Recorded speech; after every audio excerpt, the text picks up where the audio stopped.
Hello and welcome to Main Street Matters by Heart on Main Street, the podcast that knows that if you linger around and then interact with us, you've practically bought in. I am your host, Patrick Kaiser. Surprise! I said that I would have to delay the 10th episode of the series for a week, but I was able to knock this out pre-recorded and get it to you on our normally scheduled date for this series. So right now, as you're listening, I am in Asheville, North Carolina, working with the store Dogwood Darlings, helping them repair their shop and get ready for their reopening later this year. Dogwood Darlings was affected by last year's hurricane that caused great devastation to the city of Asheville and really to the Biltmore Village district where it resides. At a later date, I'm going to be telling their story because, like everyone else who's gone through a disaster like this, they deserve to have it told, and there are learnings that we can take from what happened and how they responded. If you'd like to help Heart on Main Street in our mission to help rebuild stores like these that have seen so much trauma and are working their way towards reopening, we would love for you to be a part of the solution. Heart on Main Street is a 501c3 nonprofit, and we can accept donations through our website, www.heartonmainstreet.org. There you can also find our mailing address if you'd prefer to give that way. Or if you have other ideas how you'd like to help, you can always email us at contact@heartonmainstreet.org. Together, we can do some incredible things for retailers in need. For today's episode, though, we are diving into our last segment of the Why We Buy Summer Book Club series. We have already covered 9 topics, so if you haven't listened to those previous episodes, I highly recommend that you do. We have looked at how the store experience actually begins outside of your store and not necessarily once people enter, the decompression zone or the first few feet of your store, the tendency for customers to gravitate towards the right and how that can affect merchandise placement, how customers need time and space and comfort to make buying decisions, using the 5 senses within retail, designing your store for your customers and taking into account age and maybe physical abilities or limitations within merchandising, signage, and dressing rooms. It has been a lot because there's so much great information in this book. This book is about many things. It's largely about the science of shopping, how to create the best shopping experience for your customers, but on a more macro scale, it's about creating an environment that encourages shoppers to stay in your store longer, interact with more products, and ultimately make more purchases. And this is the goal of any store, really. You want to sell more stuff. In this last takeaway, we're going to really dive into this big picture concept. How can you get people to not just look at items, but linger around and pick things up, and thus mentally begin the process of possession? We're going to bring together many of the concepts that we've discussed in previous episodes to tie it into one big bow on this series. Today we're talking about how using height and depth in displays will get your customers to interact with more products. We're not just talking about making displays look pretty, we're looking at how the human brain and body respond to the way products are arranged. Height and depth catch your eye, spark curiosity, slow a shopper's pace. Touch turns that curiosity into intention, and when you combine the art of staging and the science of how people shop, you can create an environment that doesn't just display products, it moves people to buy them. So up high, down low, too slow, I can't think of another rhyme, it's too late, it's book club time. One of the things Paco Underhill hammers home in Why We Buy is that retail isn't just about what you show, it's about where you show it. Shoppers don't walk into a store and scan every shelf evenly, top to bottom. Instead, they tend to focus on what's most directly in their line of sight and within easy reach. Underhill refers to this as the strike zone, the sweet spot between the shopper's knees and shoulders, where attention is naturally drawn and where purchase decisions are most often made. Think about your own shopping habits. How often do you bend down to check the bottom shelf unless you're hunting for something very specific? How often do you really crane your neck up to examine products way up high? This is why grocery stores put the name brand cereals and snacks right at eye level, and why generic or budget versions are often lower. The same principle applies in independent retail. If you've got a bestseller, a high margin product, or an item you really want to move, it should live in that strike zone. That doesn't mean the upper and lower shelves are wasted space. Underhill points out that they are perfect for products that either don't need to sell quickly or act as supporting players. Seasonal backstock or oversized items or deep discount clearance can live there without hurting your overall sales flow. But here's the twist. Strategic rotation can make even the hard-to-reach areas work harder. If your regular customers come in often, they get display blind to the same setup, the same products in the same spot. Moving a popular item from shoulder level to just above eye level forces them to look up, and in the process, they might notice other items that are nearby. So the takeaway here, be intentional with height. Put your must-sells in the strike zone. Use the upper and lower shelves for secondary or seasonal goods, but don't be afraid to shake things up to refresh your customers' view of that space. Underhill also talks about how the human eye is wired to pick up changes in height, shape, and color. It's why flat, uniform displays get skimmed over so quickly. When a display is all one level, our brains process it in seconds and move on. Again, we want people to stay, we want people to interact, we want people to look at things. But when you create depth using tiers, layers, and different heights, you break that visual monotony and invite customers to explore. Think of a bakery window. If every loaf of bread was lined up neatly in one flat row, you'd take it in at a glance and keep on walking.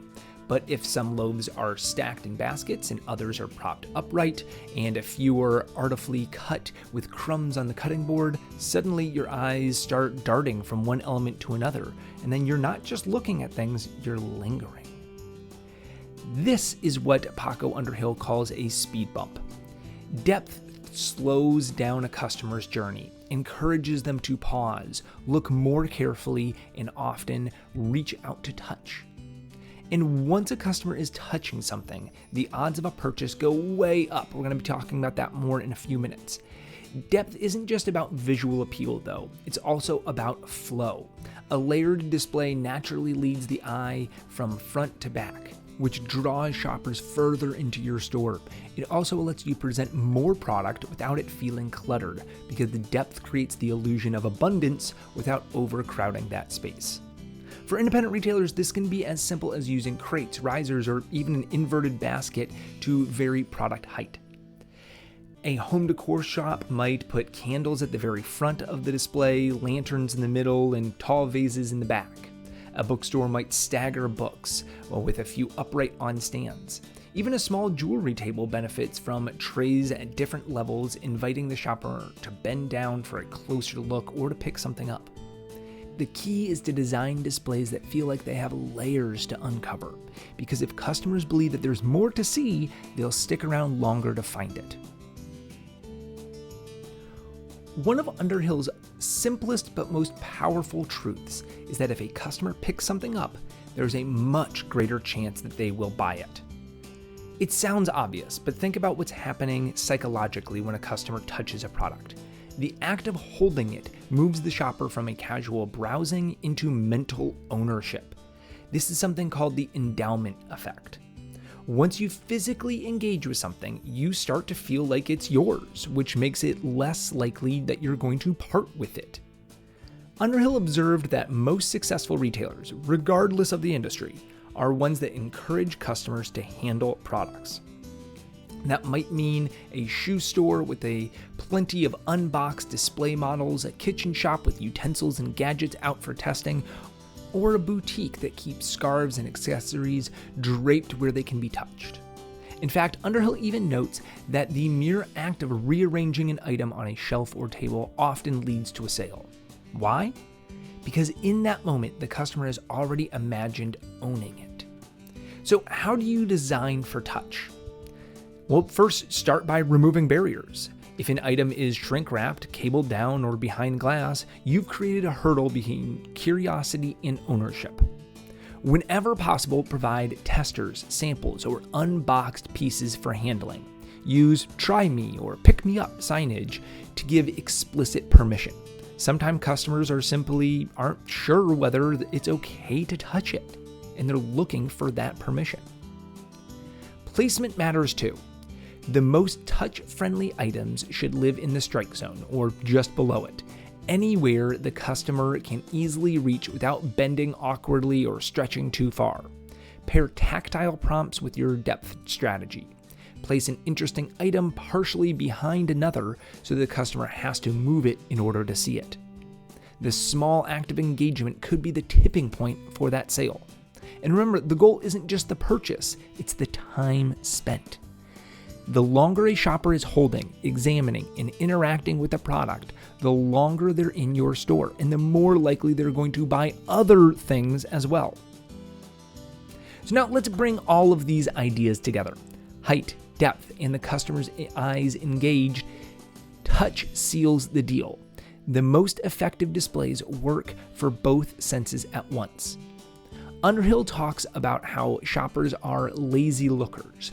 They'll scan what's at eye level and in front of them. They'll touch what's easiest to reach. But if you can create a display where the most visually interesting products are also the easiest to grab, you've got the perfect combination.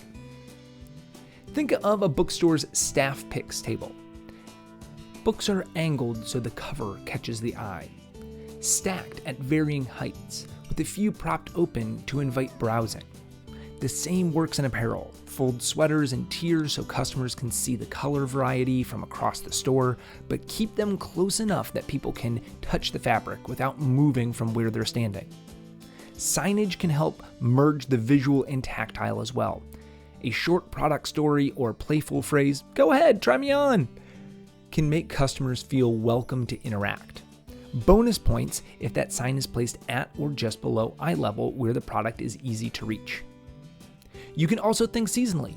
In a gourmet food store, fall might be a pumpkin everything table where candles, dishes, towels, baking mixes are layered in a way that draws the eye and encourages picking up the goods. In a home decor shop, spring might feature a garden party display with napkins, planters, and tableware, all staged in a layered, height-varied way that begs to be touched. Ultimately, designing for both the eyes and the hands isn't just about aesthetics. It's about removing friction. You're making it as easy as possible for customers to spot something intriguing and then act on that interest without hesitation. In my interaction with retailers, I have often heard, "This all sounds great, but I just don't have the room." Well, good news, you don't need a massive floor plan or expensive fixtures to make height, depth, and touch work for you.